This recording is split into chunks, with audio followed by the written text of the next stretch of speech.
Good morning. I figured everyone was here, so why not start off a little early? I guess I'm early and super straight. I don't know how it all works. I don't math that kind of stuff out, as you know. Good morning, Eris. Thank you for doing the Modly Mod stuff and pointing out that I had 2 streams going because YouTube was being a pain in my behind. And good morning, Christine. Good morning, Judge Maddie. Good morning, Wolfram. Thank you, Eris, for just being you. I hope you're feeling a little better. MG Law, good morning. Wolfram. Let's see here. Phoenix Fire and AC Wildflower. And our first story today is not Taylor Swift. It is KFC is debuting a Chicksa, a fried chicken pizza mashup, which sounds gross if you ask me, but hey, it might be good. Can't decide between fried chicken or pizza? Now you can enjoy both simultaneously. After stopping hearts around the globe, KFC's Chicksa, a mashup between the two iconic fast foods, has finally made its much anticipated US debut. I don't want you on here. Stop it. No, not you, this thingy. Ugh, you are being a pain. The internet is just bound and determined to get me to throw something and say all the cursey words today. Let's see. From February 26th, stateside KFC outlets will offer this high octane hybrid for a limited time, promising an clogging crossover for the ages. For KFC diehards, this marks a coming out party for the Chicksa, which debuted in the Philippines in 2015 before regularly appearing at KFC outlets in China, Thailand, Germany, Spain, and other countries. No. The fan favorite mashup is finally available in the US after making its way around the world. Try it while you can. The KFC US C- CMO Chavez said, as advertised, the Chicksa, which showed up at free Chicksaria pop-ups on 14th Street in New York City on Friday, entails 2 pieces of extra crispy KFC chicken fillets slathered in marinara sauce, then topped with mozzarella cheese and pepperoni slices to make the pizza fiction complete. Ew. Despite the similar constituents, was initially hesitant I was initially hesitant to try the Chicksa, as this former China expat can attest. The Far East Frankenfood creations from fast food chains like Pizza Hut's shrimp, mayo, hot dog, wasabi, mayonnaise monstrosity from 2013 don't cater to all taste. Uh, Fortunately, the Chicksa is light years more palatable, even if it does skew more toward chicken than pizza. The flavor profile rings closer to that of chicken parmigiana, and the chicken managed to maintain its herbal essence despite being baptized in marinara. Having previously tried this dish in Shanghai in 2017, I can safely say that the quality is fairly consistent from country to country. The Chicksa comes in 2 sizes, small or American. No, I'm just kidding. Customers can also get it as part of a combo meal with coleslaw, beans, and other sides for $14.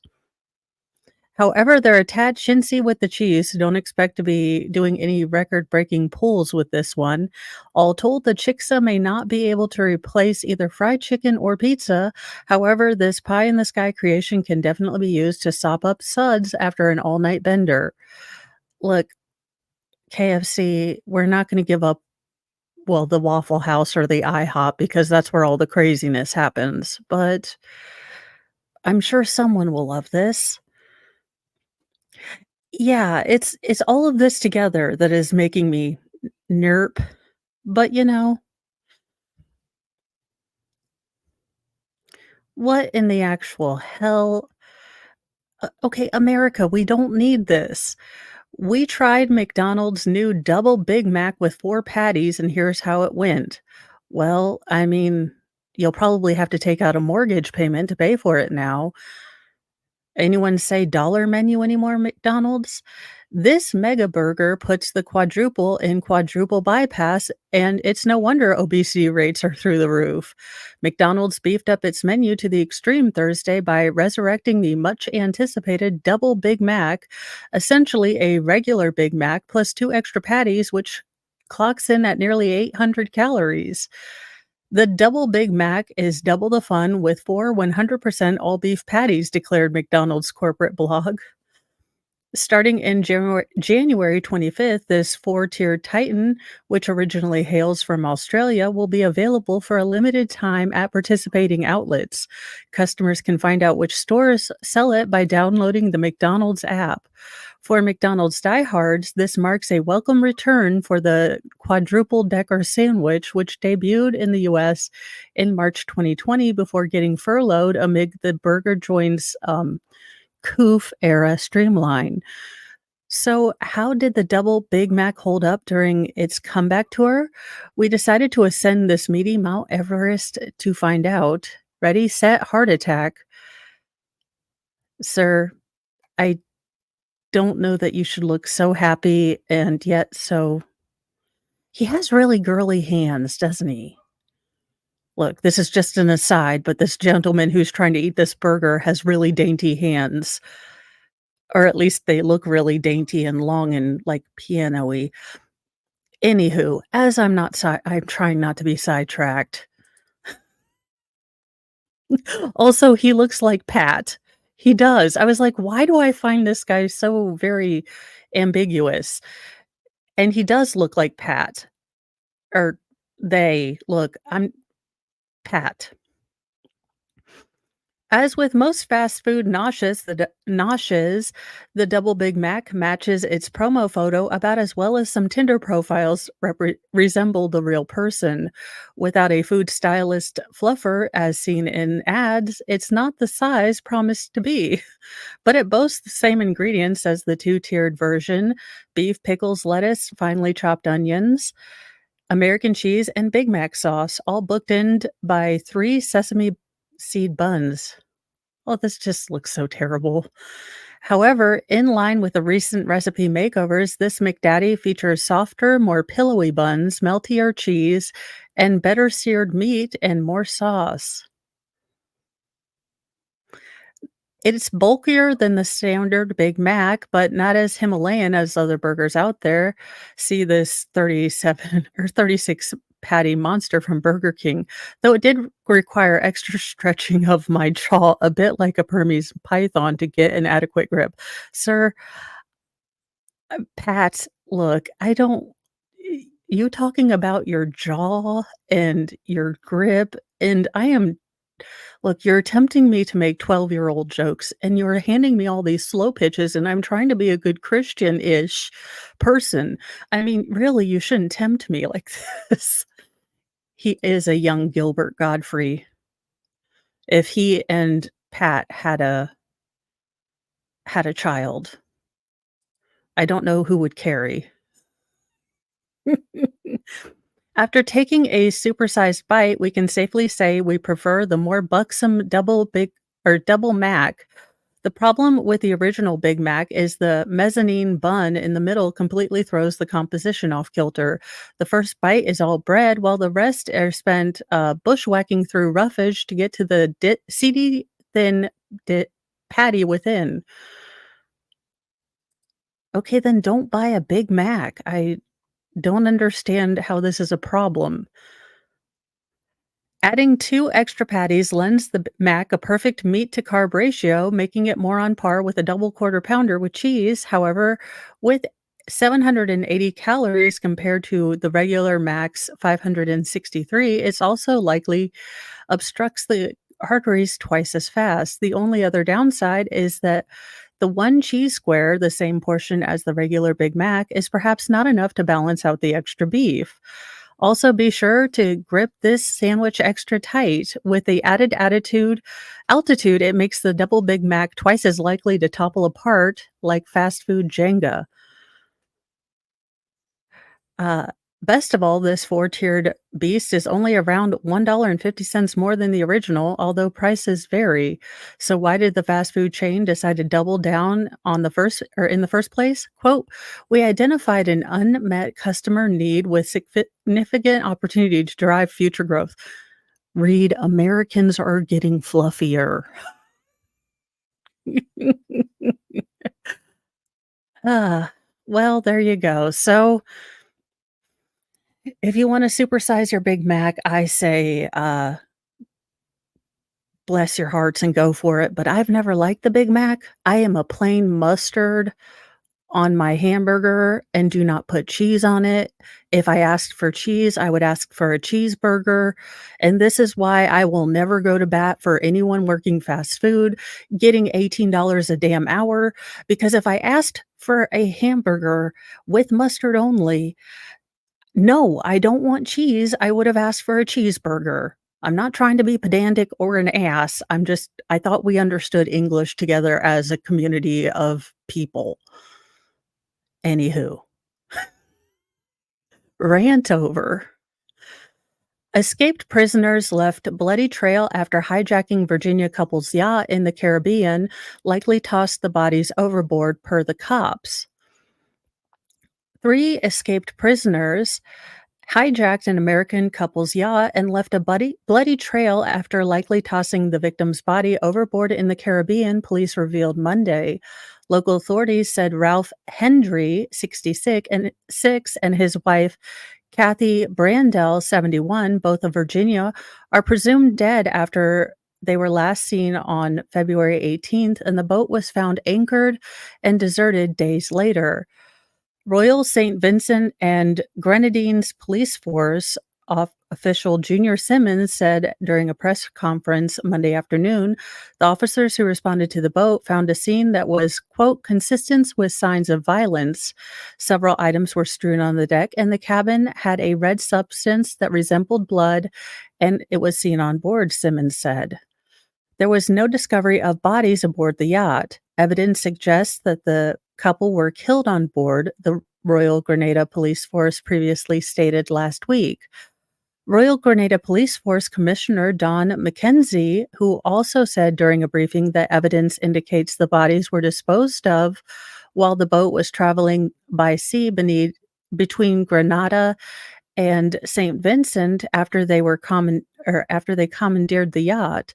The trio of suspects, Ron Mitchell, 30, uh, Trayvon Roberts, 18 or 19, and Abita Saint Salas, 25, were arrested in St. Vincent's hours after the boat was searched on Wednesday.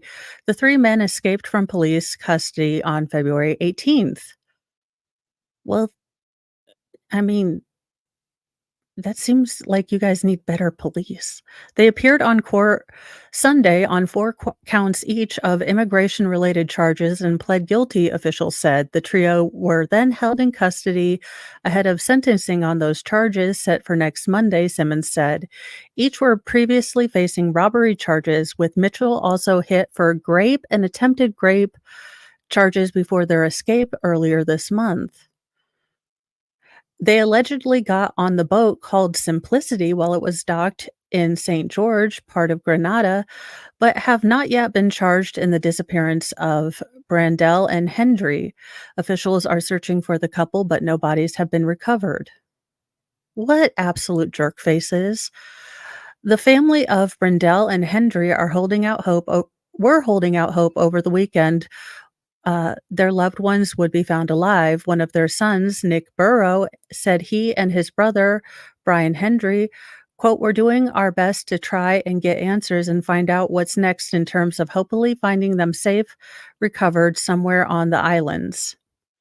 Well, these people are jerk faces, and I say we send them directly to Snake Island. Since they don't seem to like prisons and want to escape to islands, I have one for them. It's right here, it's beautiful, and they can commune with nature, because I'm about done with people today. Just saying.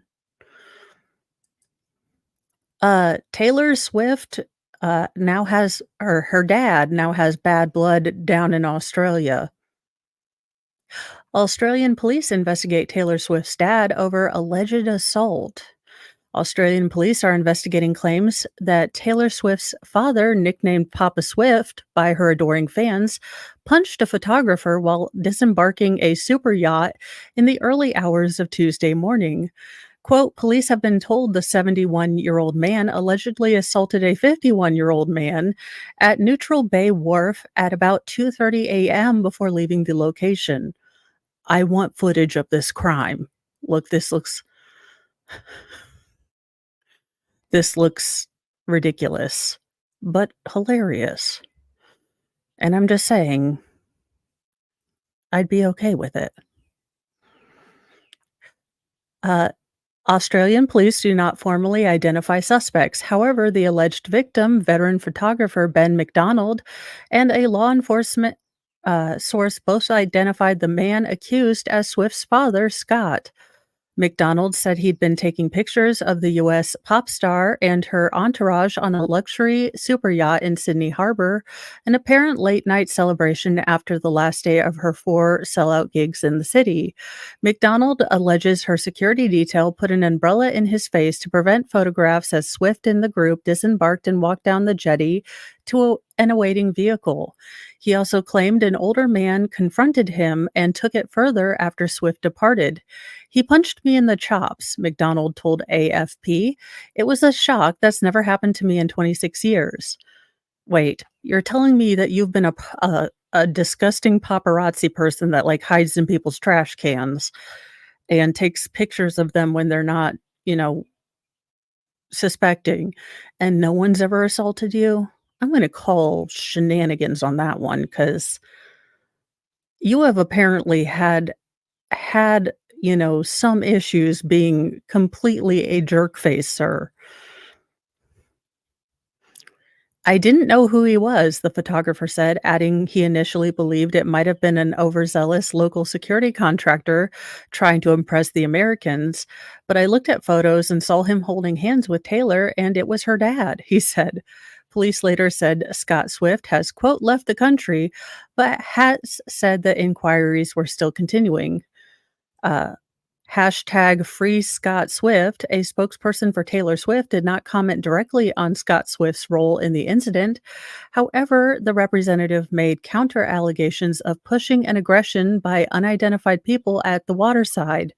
Quote, two individuals were aggressively pushing their way towards Taylor, grabbing at her security personnel and threatening to throw female staff members into the water, a spokesperson told the AFP. No further details about the incident were offered. Taylor Swift is on her blockbuster worldwide Eras tour, which is expected to be one of the highest grossing musical tours of all time at more than $1 billion, according to Polestar. Wow. She has left Australia for Singapore, where she will play to more than 300,000 fans during 6 sold-out dates at the National Stadium. Online Swift fans rushed to her father's defense. Hashtag Free Scott Swift posted social media user at SoyTV, because of course, Papa Swift, as he's affectionately known, has become a fan favorite, handing out sandwiches, fruit, guitar picks, and VIP passes to young members of his daughter's audience. Look, I understand you're a dad and you have to be at Taylor Swift's concerts. Just make sure you have a security guard with you with a GoPro on him so when you're handing out things to these young girls, you have a body witness. I'm just saying. Yeah, punching people is not okay, but neither is trying to push, people around so you can get a picture of Taylor Swift. So 2 wrongs don't make a right, 2 rights make a left, and then you'll be at the old Walmart.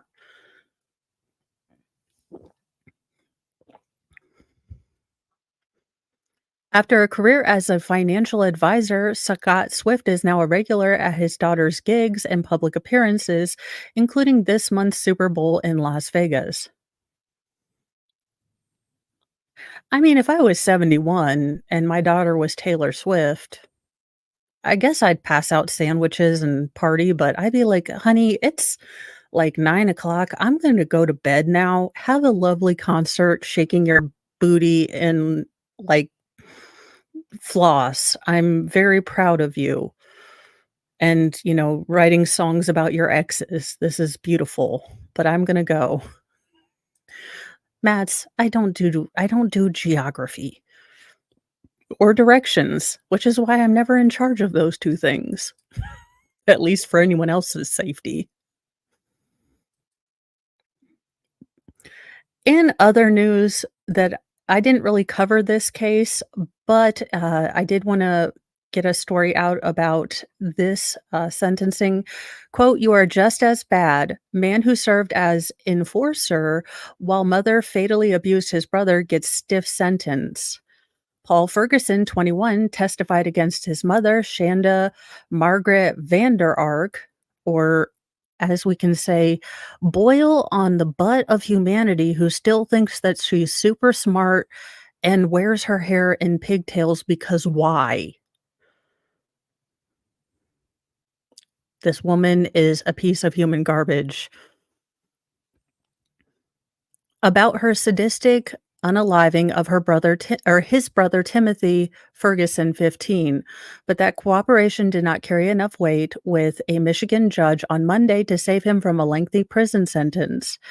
As referenced in court, Ferguson served as the quote unquote enforcer while the three lived in the same house.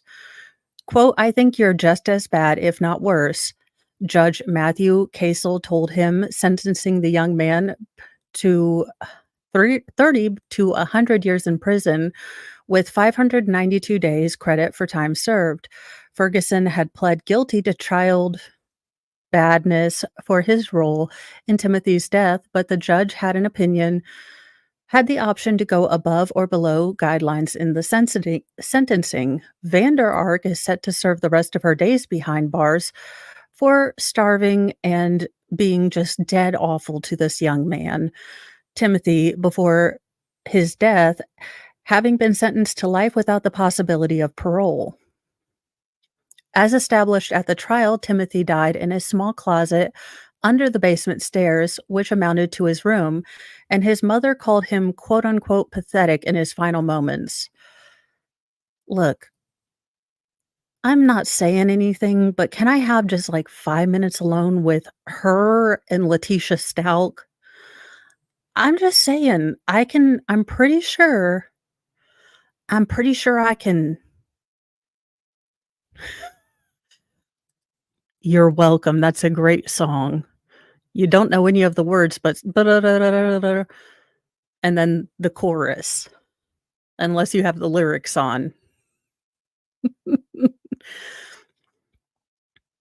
I'm just saying 5 minutes alone, I think would just be a punishment. I'm just throwing it out there.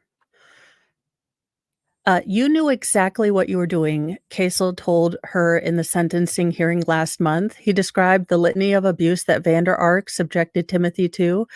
That included sleep deprivation, ice baths, forcing him to get sick of food he ate, restricting him for toilet use, so time limits on using the restroom, forcing him to sleep in a closet, forcing him to eat bread soaked with hot sauce, and not just hot sauce, but California Reaper and I think Caribbean Scorpion, some sort of just ridiculously hot sauce, putting Tabasco sauce or this California Reaper sauce in his mouth, making him do wall sits, and putting him under incessant monitoring. The judge denied that this was negligent or something of the sort. Vander Ark had a goal, he said. Quote, "Without him, you would have no one to torture," he said. "She hid the child from his grandparents and even another child at the home. She made sure to close the garage doors when making Timothy clean up the area without pants, and when she relented on a threatened punishment to make the victim drink salt water, it was not because it was wrong, it's because she did not want to give him an excuse to go sit on the toilet from loose bowels," the judge said. Quote, "That was your justification," he said, "not that it would hurt him." After Timothy passed away, his brother agreed to testify against their mother, but pled guilty to first degree child abuse because he too played a role in the mistreatment. Texts between the mother and elder son were used against her in her trial.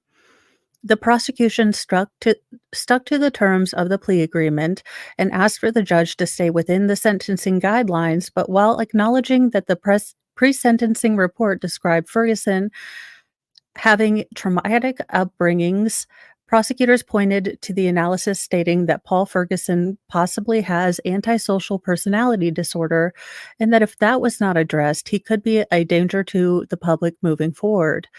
The state said it was, quote, frankly scary, end quote, on Monday that Ferguson seemed predisposed to abuse Timothy, independent of Vander Ark.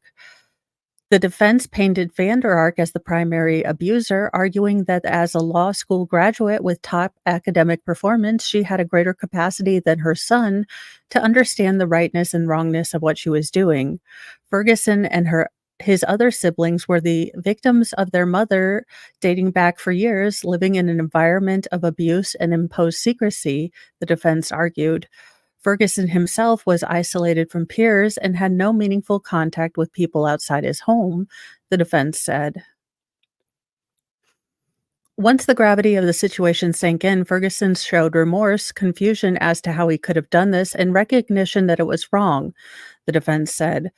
Casel said, however, that texts between Vander Ark and Ferguson showed a collaborative effort in abusing Timothy. Available evidence showed Ferguson being described as a bully who enjoyed tormenting his brother. He said he did not believe that Ferguson was sorry. Instead, the 21-year-old defendant is sorry about being caught, the judge maintained. Casel emphasized that Ferguson had a job and could have brought food home to Timothy, could have sought help, could have gotten him out of the home, and you chose not to, Casel said. So I kind of agree with the judge. He has some tendencies that I think if he doesn't get them addressed in prison, he could be a very big danger.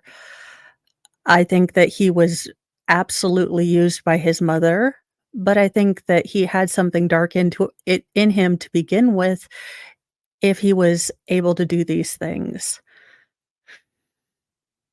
I don't know.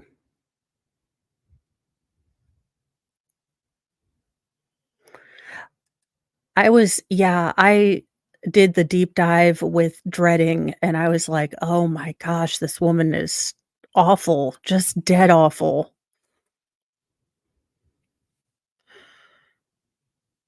Uh, this son is 21 years old, so he was, I believe, 20 when he helped his mom unalive his brother,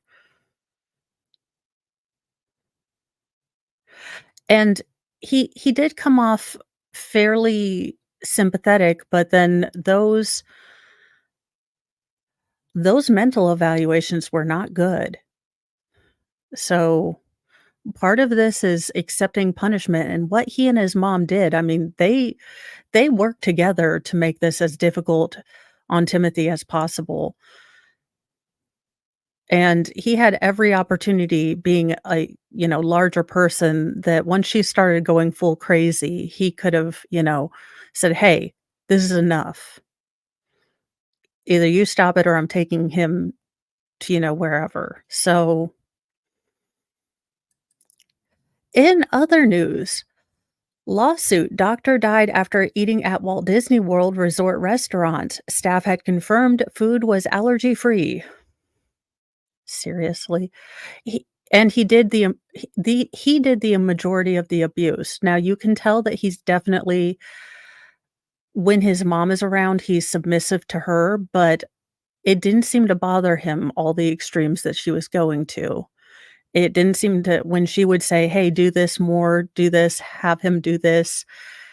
He didn't critically think it out, so he needed to go to jail. I'm sorry. A man is suing Disney Parks and Resort and Raglan Road Irish Pub and Restaurant after his wife, a New York based doctor, died suddenly shortly after eating at the restaurant. The 19-page lawsuit alleged the wait staff was negligent toward his wife's severe food allergies. According to the lawsuit, oh Lord. Um, Kennecott porn? Uh, and her husband Jeffrey Piccolo and Piccolo's mother dined at Raglan Road Irish Pub in Disney Springs, which is part of the Disney World Resort in October 2023. They chose to eat at the restaurant, the lawsuit state, because they believed it would have proper safeguards against her severe allergy to dairy and nuts. Why would you go to an Irish pub if you have a severe dairy allergy? Okay. The waiter guaranteed the couple that certain foods could be made allergen free, which the two confirmed, quote, several more times, end quote, according to the lawsuit filed on February 22nd in Orange County, Florida. She ordered a vegetarian fritter, scallops, onion rings, and a vegetarian shepherd's pie, the lawsuit stated.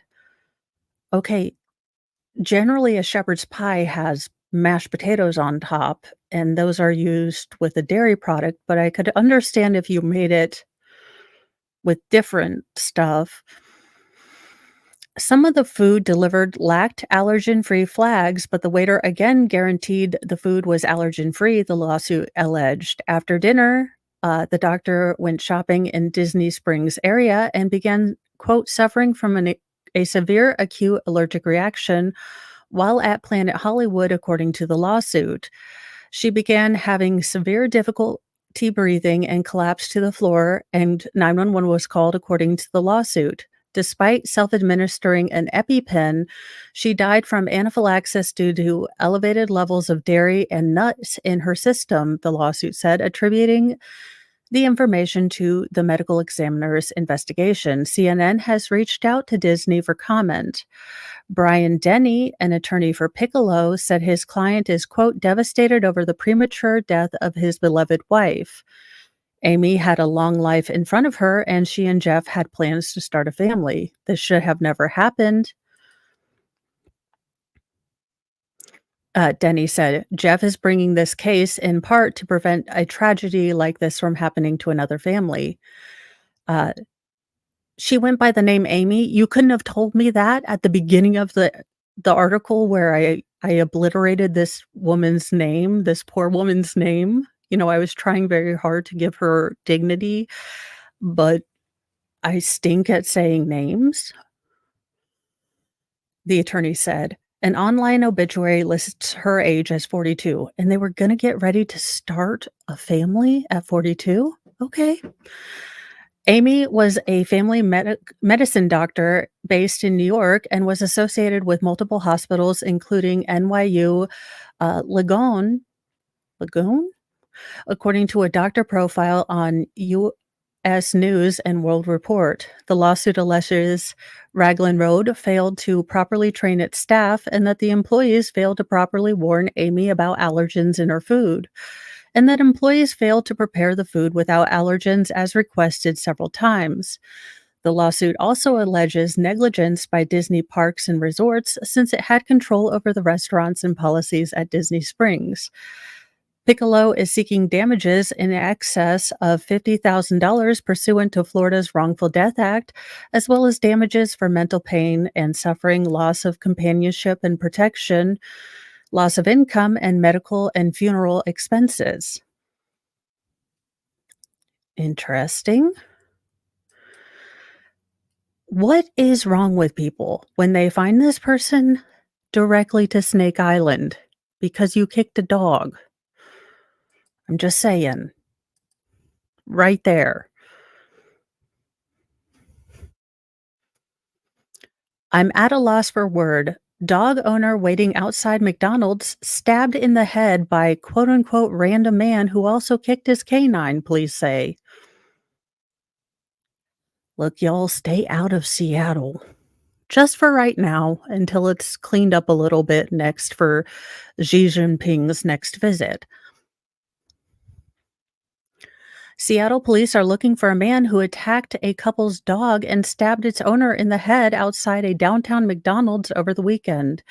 The incident occurred about 11:30 a.m. Sunday outside the fast food joint in the 1500 block of 3rd Avenue. Police found a 29-year-old man suffering a stab wound to the head. Paramedics took the man to Harborview Medical Center with injuries that were not life-threatening, a press release said.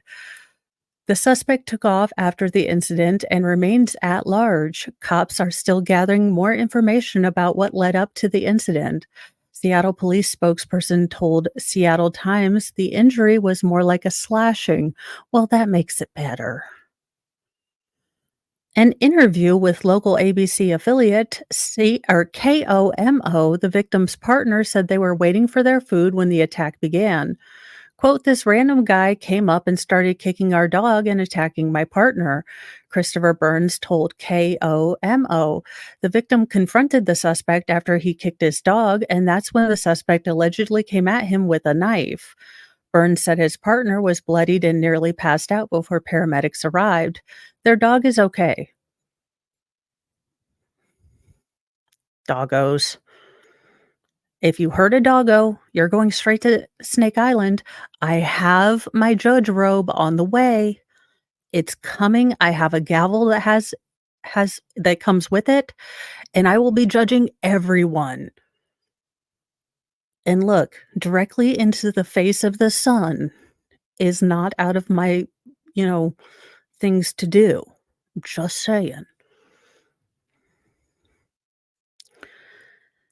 Burns called the attack crazy and disgusting, and he said it makes him think twice about going downtown. Quote, "People are getting hurt. People down here with their kids," Burns told the outlet. "I'm at a loss for words. If anyone has information about the incident, please call Seattle Police Department's Violent Crimes Tip Line." So there you go. Oh, no. Uh, Eris, you have my admiration. I don't know how moms with kiddos with allergies do it because you have to have so much extra knowledge about what goes into things. Like, I didn't know that there was gluten in Rice Krispie treats because I was trying to include there's one gluten-free kid, in Valentine's Day, and I didn't even know that there's gluten in Rice Krispie treats, and I didn't want the little guy to be left out, and the teacher's like, "I got this. I've got some, approved snacks that his mom knows are good for him, and, she takes care of that," but I c it's a whole other level of having to remember stuff as a mom. So, hats off to you, because that's nutty. In Guy is more fit than I am at 81. Good morning, beep bop boop arg. 81-year-old named world's oldest fitness instructor. An 81-year-old Texas man who received his personal training certificate at age 73 has been named the world's oldest fitness instructor. Tim Minnick, who teaches multiple classes each day at Gold's Gym in Austin, took the Guinness World Record title from California 65-year-old Wendy Ida. Minnick started working as an instructor after getting his certification from the National Academy of Sports Medicine. He said he was looking for something to keep him active after his wife's death. Aww. Quote, "I wanted to do something that I could feel like I'm making a contribution to someone," he said. Minnick says he teaches students of all ages, but most of them are over 50, and the oldest is 95. Quote, "We start losing muscle when we're 35 years old or so. Unless you act to keep that going by the time you're 75, you're not in good shape," he said. "It's just like buying an insurance policy, in my opinion. Insurance against failing as you get older." So there you go. He's a and that's so sweet. He found a way to give back after his wife passed away. Look, I will be very honest with you guys. There are not a lot of things that terrify me as a mother, but norovirus, keep thee away from me, Satan, okay? Norovirus is no, is a no. Norovirus cases continue to climb in the US, especially in the Northeast, CDC data shows. Cases of norovirus are on the rise in the US on par with seasonal trends, according to recent data from the US Centers for Disease Control and Prevention. Y'all, people around here are blowing chunks like it is no one's business. And I am like, look, don't make me catch a case because I Lysol you. I Lysol in your general direction. All right. I just, no, just no. I do not. Your grandfather started volunteering at my hospice after my grandmother's death, but the volunteer coordinator had to have a talk with me after he started hitting on the ladies. Well, I mean, where else are you gonna find a date? And good morning, Flash fan. I am doing well. I hope you are doing well. Yeah, no. So I can deal with colds, I can deal with snotty noses, I can deal with strep throat, I can deal with earaches, I can deal with all sorts of maladies. But the norovirus, I'm like, "I'm sorry, honey, we have to exercise the house." In the week ending February 17th, more than 12% of the tests for norovirus, a common and very contagious virus that can cause bubble guts, came back positive, according to the CDC. That's up 11.5% from the week before. Cases are particularly high in the Northeast, where more than 13% of the tests came back positive. Positivity rates in that region have been over 13% since late January. However, these levels are below what they were this point last season when about 15% of the tests were positive, both nationally and in the Northeast. Outbreaks of norovirus are common in the late fall, winter, and early spring, according to the CDC. Norovirus is the most common cause of acute gastroenteritis, often called a stomach bug in the United States. Look, it would be great if we could cure cancer right now, but could we just cure this thing? I mean, honest to God, could we just cure neurovirus? Because I would be super de duper happy if we could just possibly cure this because it is like my kryptonite as a mom. But, it's not all that terrible. It is what it is, but still, ugh. Everyone's getting around here, and I just can't. Other things that'll make you sick. Women are loving men who embrace baby girl vibe and ditch toxic masculinity. Nope. No. Being, quote, "so baby girl," end quote, is the hottest compliment for men. At 26 years old, a 6'5" man isn't what comes to mind for most Americans when they think of a baby girl, but it is for Gen Z. Jacob Eldori, 26, who is deemed so baby girl during his promotion as host of Saturday Night Live in January when musical guest Renee Rapp and cast member Bowen Yang made the decree.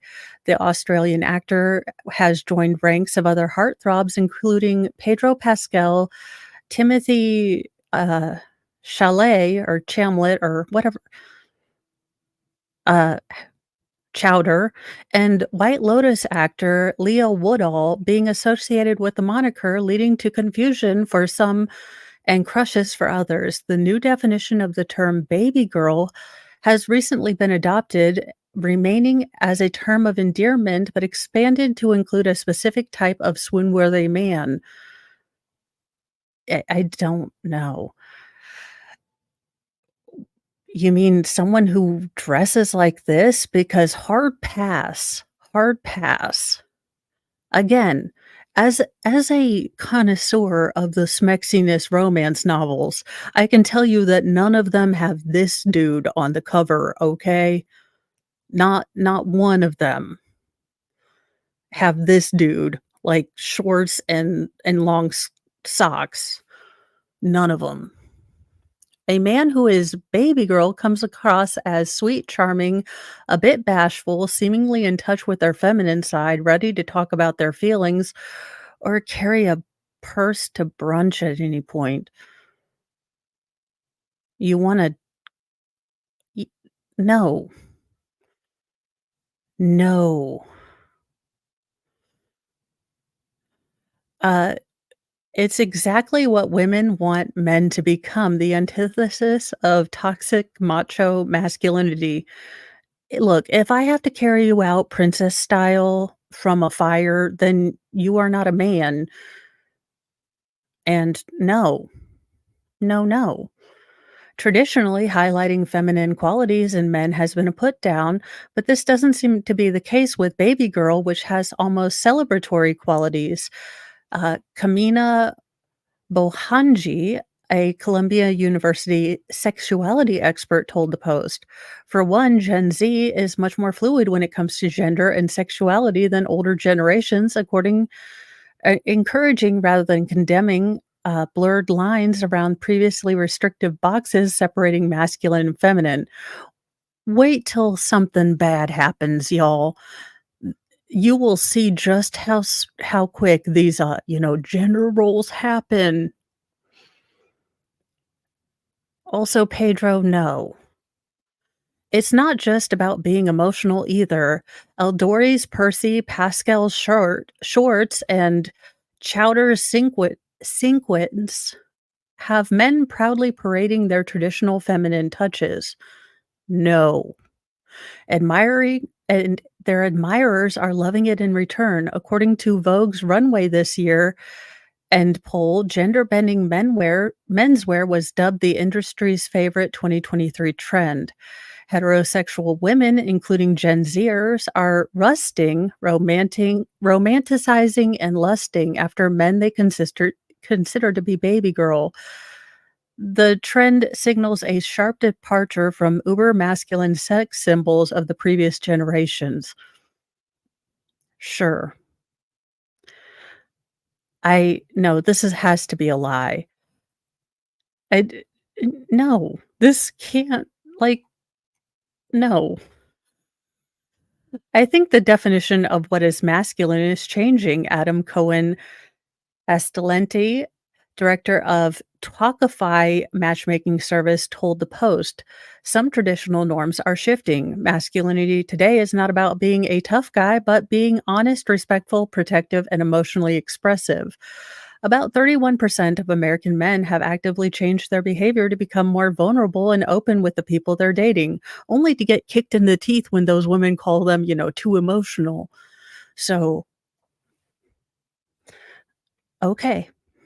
Men are now more comfortable showing who they are emotionally, their authentic selves, letting their personalities shine through instead of putting barriers or worrying about being too emotionally expressive. Cohen Asante noted, and for a quarter of men, 25% globally, this newfound openness has a positive impact on their emotional state, Bumble reported. Quote, "This desire to make mental health oh my god, no, I can't finish this. This is a bunch of gobbledygook garbage."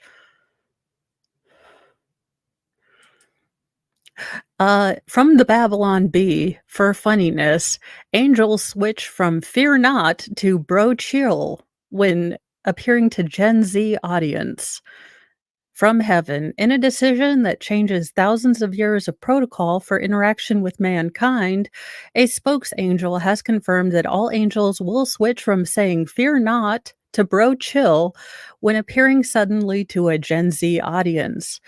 Quote, "Bro chill, don't trip fam. I got some lit news that'll make you hype." Official sources confirmed this is how the standard opening line will for angels to use This is now the standard opening line for angels to use when they appear to someone under the age of 27. Quote, it's just a better fit for these strange new people we're speaking to, said the spokesangel. Believe me, this change was not made flippantly. We've been starting things off with fear not for a really long time. And for good reason. I mean, look at us. Nearly every time a human sees us, they lose all, and I mean all of their chill. After thousands of years, we figured it was time to change the script a little. Early reports from a recent trial run of the new greeting were promising. It's working well so far, the spokesangel said. One of us materialized out of thin air in a coffee shop in Nashville last week and used the new opening line, and the guy was talking to was still completely horrified, but Bro Chill just vibed a lot better, not nearly as stuffy and old-fashioned as Fear Not. We'll keep workshopping it. At publishing time, the spoke angel also confirmed that they were considering having every angel end their interaction with a Gen Z human, no cap.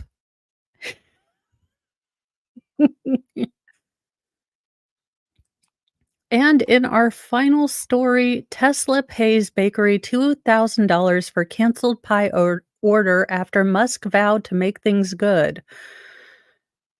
Tesla paid California bakery $2,000 to cover the cost of canceled pie order after company's billionaire owner Elon Musk caught wind of the debacle and promised to make things good.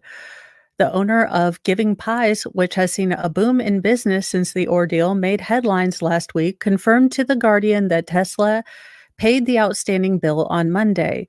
The San Jose bakery originally received a request for 2,000 mini pies from Tesla before that order was doubled. But a rep with Musk's company canceled on the bakery at the last minute just as the treats were set to be shipped, the business owner previously claimed.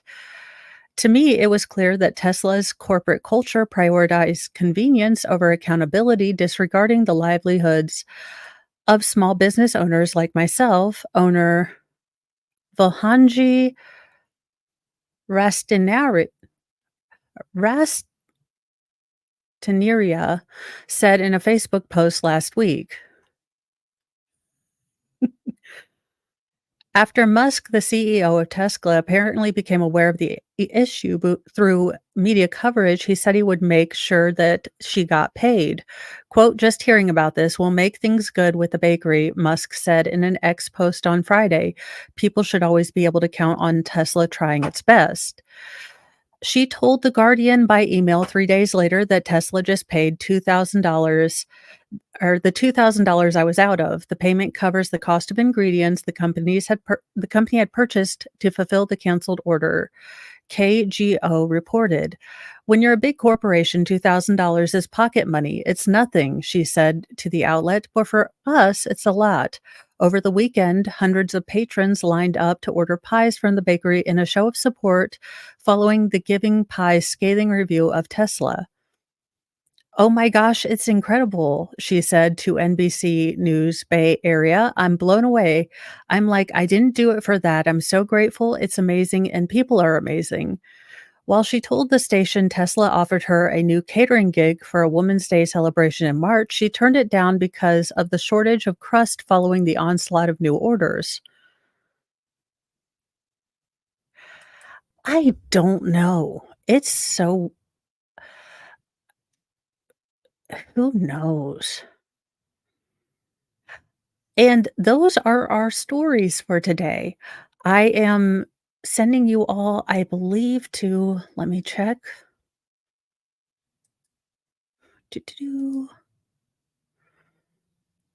I should know this, but I am sending you all to Legal Vices. He is following the Hannah Gutierrez trial, and myself and T-Bone, or McKinley, will be covering. Where am I going? Where is Streamer? There I am. Are going to be doing the Jody for today, so catch us for that. I will try not to cock anything up, but, it's still me. So, we will see how we both do pretending to be Nick and Dave. and dealing with that insufferable therapist. So, see us there, and we will deal with the therapist who will make me want to drink. Just a quick note for tonight. I am in Indiana, so we are expecting some super crazy weather tonight. So while I will endeavor to have, nightly newsy news as per usual, it might not happen if we have all of the crazy news or all the crazy weather, but I will try to keep you guys updated. So I will let you know if and when, you know, it's just, being out in the country, if we get any sort of rain or thunder, it can definitely, will take out all of the internets, and then my kids will think we're Amish. So, I will see you then. I am going to get some things done, and then, yeah, thunder snow, why not? Maybe I'll play Thunderstruck in the background, and we'll just do burpees or something. No, we are supposed to be under a slight chance for violent hail and, tornadoes, but it's a slight chance. So, who knows, but just thought I'd throw that out there, so in case it does happen, no one is super shocked. Any hoozle, I'm gonna get out of here because I've gotta make some phone calls before Jody starts. I will see you guys in a little bit. Have a great day if I don't see you at Jody's, and say something nice to yourself and something nice to others. It is a rough world out there, and, we have to try our best to live in it. So, at least try to make it a little bit kinder if you can. Bye, guys.